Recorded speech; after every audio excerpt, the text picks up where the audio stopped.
नमस्कार प्रिय विद्यार्थियों, मैं रविकांत सर। आज आपकी क्लास में आपका हार्दिक स्वागत है। आज हम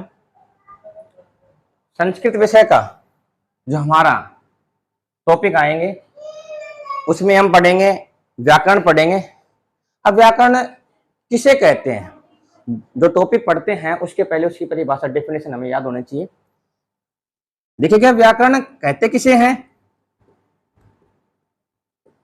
व्याकरण किसी भी भाषा का, किसी भी भाषा, मान लीजिए कोई भाषा इंग्लिश है, कोई हिंदी है, कोई संस्कृत है, उर्दू है, किसी भी भाषा को शुद्ध लिखना, शुद्ध बोलना और शुद्ध समझना ही क्या कहलाएगी, हमारी व्याकरण कहलाएगी। शुद्ध लिखना, शुद्ध बोलना और शुद्ध समझना ही हमारी क्या कहलाएगी, व्याकरण कहलाएगी।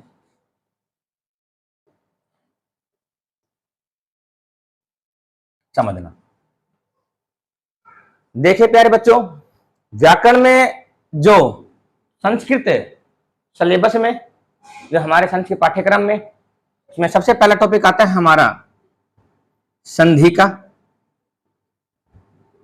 संधि का टॉपिक आता है, ये कक्षा 8 के लिए भी इंपॉर्टेंट है, कक्षा 7 के लिए भी इंपॉर्टेंट है, 8 के लिए भी है, 9 के लिए भी है और 10 के लिए भी है। तो इसमें 7 के बच्चे, 8 के बच्चे और 9 और 10 के बच्चे देख सकते हैं। जो 10वीं क्लास में है 4 नंबर की आती है व्यंजन संधि और विसर्ग संधि आती है। जो 9th क्लास वाले बच्चे हैं उसमें 4 नंबर की संधि आएगी, एक तो स्वर संधि आती है और एक आती है कौन संधि आती है, विसर्ग संधि आती है। रही बात 8वीं क्लास की, 8वीं क्लास में स्वर संधि आती है। आइए देखते हैं और टॉपिक पर चर्चा करते हैं। हमारे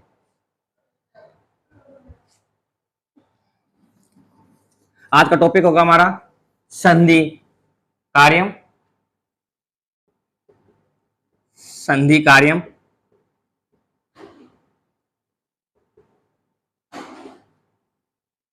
अब संधि कार्यम है, इससे पहले आपको एक टॉपिक समझना पड़ेगा हमारा, उसका नाम है वर्ण। अगर संस्कृत में अगर वर्ण नहीं आए तो समझ लीजिएगा आपको संधि समझ में नहीं आएंगी। अब वर्ण संस्कृत में कितनी प्रकार के होते हैं देखिएगा, सारे बच्चे से ध्यान से देखिएगा।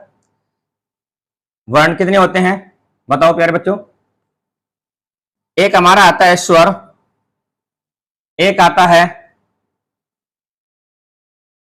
व्यंजन और एक हमारा आता है क्या,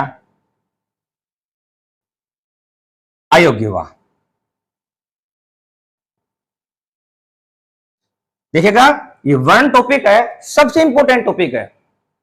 अब वर्ण में हम देखेंगे कि वर्ण को 3 भागों में बांटा गया है, एक स्वर है, एक व्यंजन है और एक अयोग्यवाह है। अब संस्कृत में स्वर होते कितने हैं बताओ, कितने होते हैं भाई। संस्कृत में स्वर 13 होते हैं। संस्कृत में स्वर कितने होते हैं, 13 होते हैं। और इन स्वरों को कितने भागों में बांटा गया है, इन स्वरों को मुख्य रूप से 2 भागों में बांटा गया है और अगर हम लिखना चाहें तो 3 भाग हो सकते हैं। पहला आता है हमारा हास्य स्वर, दूसरा आता है हमारा दीर्घ स्वर और एक लास्ट में आता है, उसका नाम है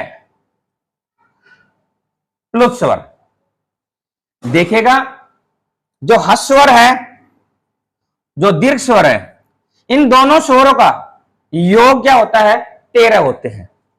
ठीक है, एक तो हो गया हमारा हास्य स्वर, एक है दीर्घ स्वर, इन दोनों का योग क्या होगा, 13 होगा। संस्कृत वर्णमाला में स्वर कितने होते हैं भाई, 13 होते हैं। हास्य स्वर में कितने हैं, दीर्घ स्वर में कितने हैं। हास्य स्वर में इनकी संख्या होती है 5 और दीर्घ स्वर में इनकी संख्या होती है कितनी, 8। अब हास्य स्वर है, हास्य का मतलब होता है छोटा और दीर्घ का मतलब होता है बड़ा। हास्य एक मात्रा का समय लगता है, बोलने में कम समय लगता है, दीर्घ बोलने में दुगना समय लगता है, 2 मात्रा का समय लगता है। प्लुत होता है बोलने में तिगुना समय लगता है, अर्थात कोई वस्तु दूर है, कोई व्यक्ति दूर है, उसको बोलना है तो हम बोलते हैं, अपना तिगुना समय लगाते हैं बोलने में, अधिक जोर लगाते हैं। अर्थात 1 मात्रा का समय हस्वर, 2 मात्रा का समय अर्थात दुगना समय दीर्घ स्वर, और 2 से अधिक है तो कौन सा स्वर हो गया? प्लस स्वर हो गया। इन दोनों का योग कितना है? 13 है। हस्वर 5 होते हैं। अब कौन कौन से होते हैं हस्वर 5? ए, छोटी ई, छोटा ऊ, छोटी री और लिरी।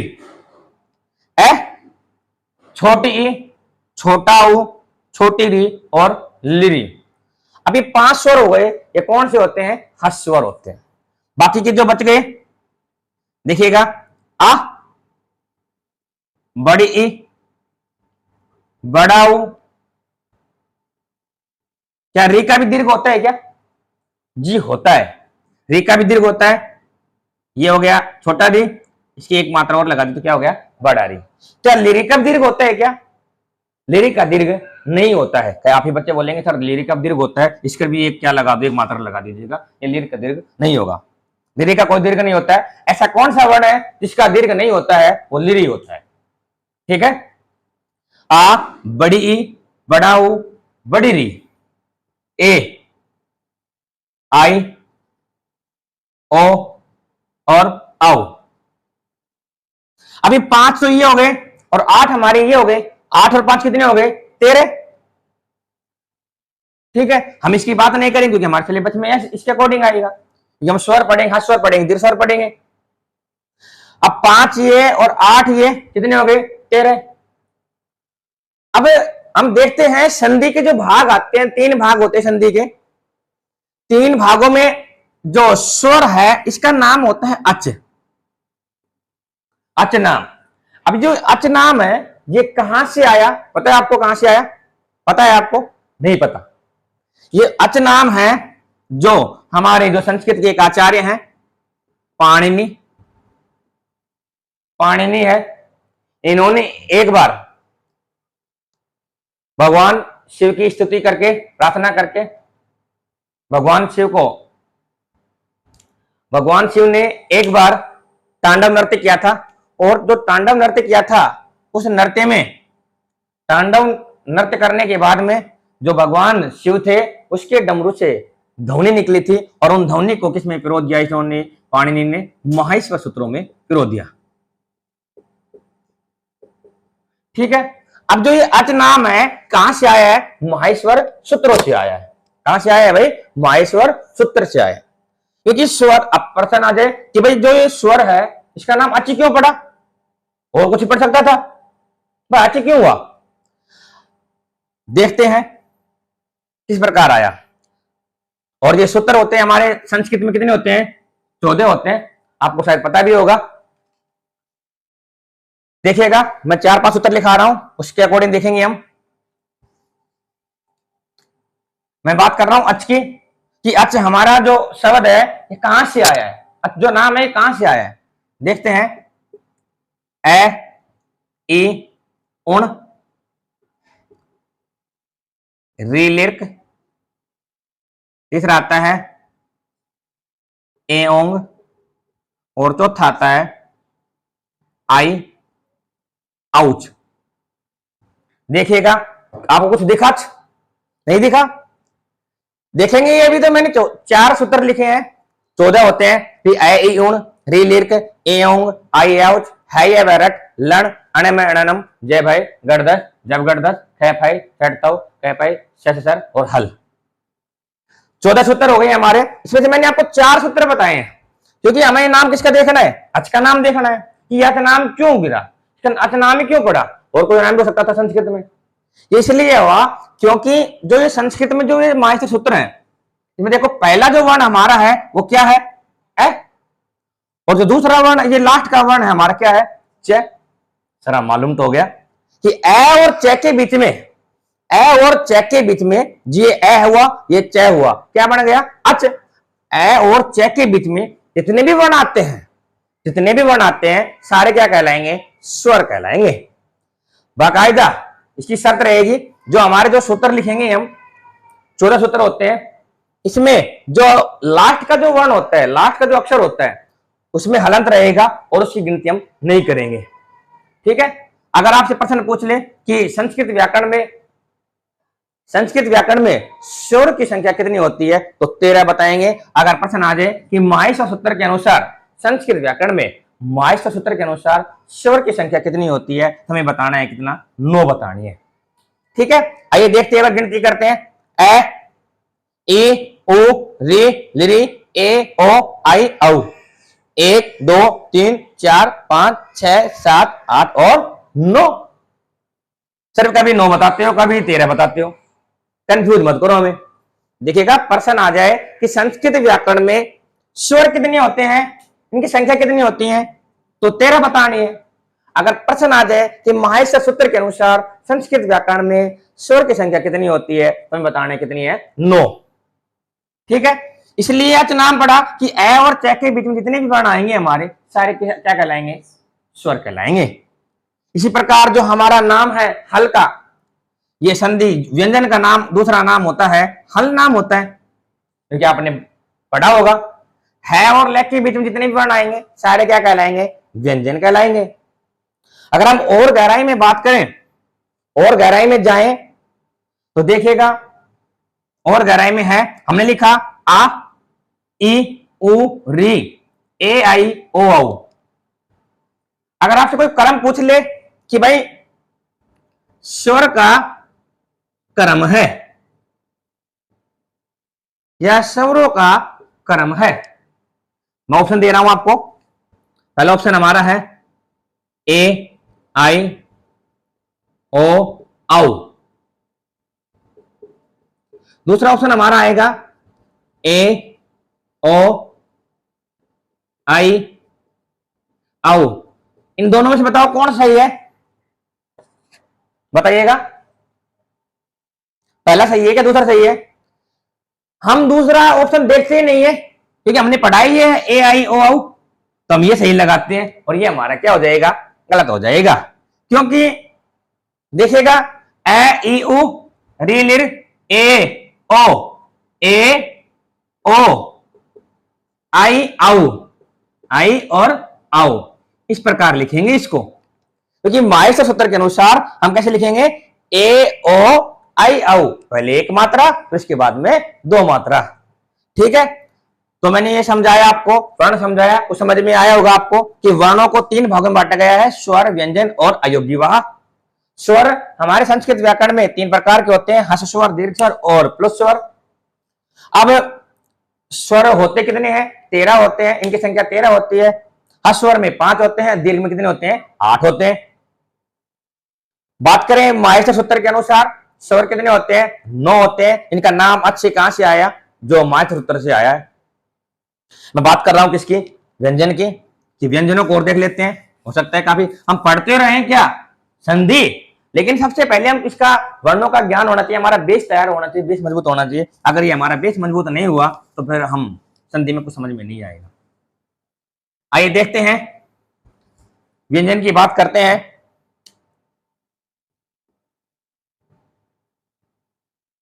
व्यंजन, अब संस्कृत वर्णमाला में व्यंजनों की संख्या कितनी होती है? 33। अब व्यंजनों को कितने भागों में बांटा गया है बताइएगा, कितने भाग हैं बताओ। अगर मैं 3 लाइन खींच दूं तो बच्चे बोलते हैं सर 3, अगर मैं 2 खींच दूं तो बोलते हैं बच्चे 2, अगर मैं 5 खींच दूं तो बच्चे बोलेंगे कितने? 5। देखिएगा कितने होते हैं? 3।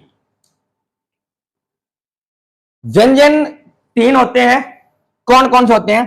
पहला आता है हमारा स्पर्श व्यंजन, पहला आता है हमारा कौन सा? स्पर्श व्यंजन। और दूसरा हमारा आता है कौन सा?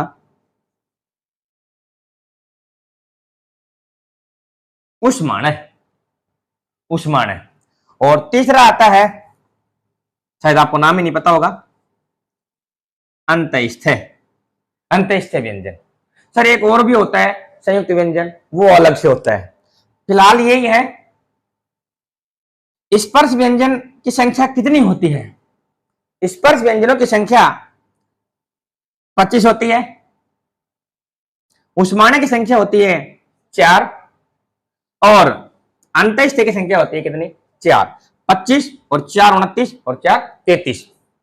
अब स्पर्श व्यंजन किसे कहते हैं? जब हम वर्णों को बोलते हैं तो हमारी जीवा होती है, जीव होती है, हमारे किसी भाग को स्पर्श करती है, अर्थात हमारी जो जीव होती है हमारे मुंह में स्पर्श करती है, उसी को क्या बोलेंगे हम? स्पर्श व्यंजन बोलते हैं। उष्माणु हमारे मुंह से गर्म हवा निकलती है। आइए देखते हैं स्पर्श व्यंजन कहां से लेकर कहां तक है। कैसे और मैं तक के जितने भी वर्ड है सारे क्या कहलाएंगे? स्पर्श व्यंजन कहलाएंगे। लेकिन स्पर्श व्यंजन कहलाएंगे, लेकिन व्यंजनों में सभी अक्षर क्या होंगे? हलंत के रहेंगे। अगर इसमें हलंत नहीं रहा तो इसमें स्वर माना जाएगा और वो क्या नहीं होगा? व्यंजन नहीं होगा। ठीक है, तो सभी में क्या होगा? हलंत रहेगा। कैसे लेकर और मैं तक के जितने भी वर्ण हैं, क वर्ग, च वर्ग, ट वर्ग, त वर्ग और प वर्ग, एक वर्ग में कितने हो गए? 5 और 5 कितने हो गए? 5 को 5 में मल्टीप्लाई किया तो कितने हो गए? 25। ठीक है, अब बात करता हूं मैं उष्माणु की। स और है, सारे को हलंत लगाना है। स। अभी स को हम बोलते हैं तालव्य से, तालव्य को द्वारा बोला जाता है। इस स को हम बोलते हैं मूर्धन्य से और इस स को हम बोलते हैं क्या? दंतीय से। क्योंकि मैं जब संधि पढ़ाऊंगा तो आपको ये नहीं बोलूंगा कि स सलगम लिखिएगा, स षटकोण लिखिएगा, स सलेट लिखिएगा या स पैर लिखिएगा। मैं आपको ये बोलूंगा सीधा कि तालव्य स के स्थान पर ये स होगा, मूर्धन्य स होगा। दंत्य स के स्थान पर तालव्य स होगा, तालव्य स दंत्य स के स्थान पर मूर्धन्य स होगा। इस प्रकार बोलूंगा मैं, इसीलिए मैं आपको ये नाम बता रहा हूं। और बाकी के 4 बच गए हमारे हैं य व र ल। य व र ल। क्या मैं ये व र ल सही लिख रखा हूं क्या? सर हमने तो ये नहीं पढ़ा, हमने तो पढ़ा था य र ल व पढ़ा है। देखो कई बच्चे को तो ये नहीं पता, हाँ होगा सही होगा, कोई दिक्कत नहीं है, लेकिन पता होना चाहिए कि यह के बाद में र आता है हिंदी वर्णमाला में, संस्कृत वर्णमाला में वह कहां से आ गया? सर आप पढ़ा दो जो भी पढ़ाना है, कोई दिक्कत नहीं है, हम पढ़ लेंगे, आप जो पढ़ाओगे पढ़ लेंगे, ऐसी कोई बात नहीं है। जो माहेश्वर सूत्र के अनुसार हमने जो पढ़ा था ए ओ आई ओ पढ़ा था, क्रम अनुसार पढ़ा था, उसी प्रकार जो हल है अर्थात व्यंजन है, उसमें इसका जो क्रम होता है माहेश्वर सूत्र के अनुसार यह वैरल्य होता है भाई। ठीक है, क्या होगा? यह वैरल्य होगा। तो इनकी संख्या हो गई 25, 4 और 4, 25 और 4 29 और 4 33 हो गई। ये ध्यान रखना, तालव्य से ये हुंडी वाला से अर्थात से सलगम है, ये है मूर्धन्य से और ये है दंत्य से। अभी देखिएगा एक आपके जो कंफ्यूज वाला जो क्वेश्चन है, मैं आपको कंफ्यूज वाला जो क्वेश्चन है उसको दूर कर देता हूं। संयुक्त व्यंजन आता है, वो अलग से संयुक्त व्यंजन आता है क्योंकि वो 2 वर्णों से